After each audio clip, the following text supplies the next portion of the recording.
বেশি ডলার বাংলাদেশ থেকে অবৈধভাবে বিদেশে নিয়ে যাচ্ছে। একদিকে বাংলাদেশের কর্মক্ষম যুবক ইউনিভার্সিটি পড়া ছেলেমেয়েরা চাকরি পাচ্ছে না, অন্যদিকে আমাদের জব মার্কেট অবৈধভাবে দখল করে আছে।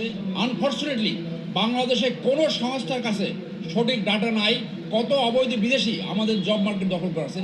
আপনার ভাই বোন, আপনার আত্মীয়, আমাদের ছেলেমেয়েরা যারা ইউনিভার্সিটিতে লেখাপড়া করছে, যাদের আমাদের সংবিধান অনুযায়ী যোগ্যতা অনুযায়ী নিযুক্ত হওয়ার অধিকার রয়েছে, তারা সেই অধিকার থেকে বঞ্চিত হচ্ছে। আর অন্যদিকে বিদেশিরা এখানে আমাদের জব মার্কেট দখল করে আছে। এটা একটা স্বাধীন দেশে হতে পারে না। এই ইস্যুটা নিয়ে আমরা একটা রিট করি। সেই রিটের উপর গত 3 দিন শুনানি হওয়ার শেষে আজকে মাননীয় আদালত আদেশ দিয়েছেন, রুল ইস্যু করেছেন এবং ডাইরেকশন দিয়েছেন।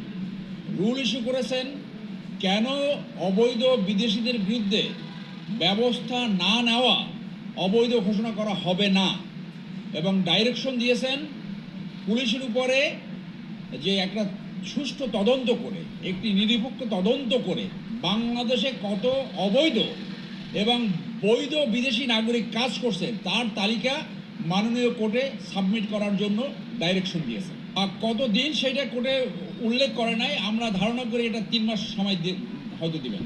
এই তথ্য বাংলাদেশ ব্যাংকের রিপোর্টে আছে, বিভিন্ন পত্রিকার রিপোর্টে আছে। এমনকি সংস্থাপন সচিব তিনি নিজে বলেছেন যে বাংলাদেশে 5 লক্ষ অবৈধ বিদেশি শ্রমিক কর্মক্ষেত্রে নিযুক্ত রয়েছে। তাদেরকে আইন অনুযায়ী ফরেন বিদেশি নিয়ন্ত্রণ আইন রয়েছে, সেই আইন অনুযায়ী তাদের বিরুদ্ধে ব্যবস্থা নেবে। ক্রিমিনাল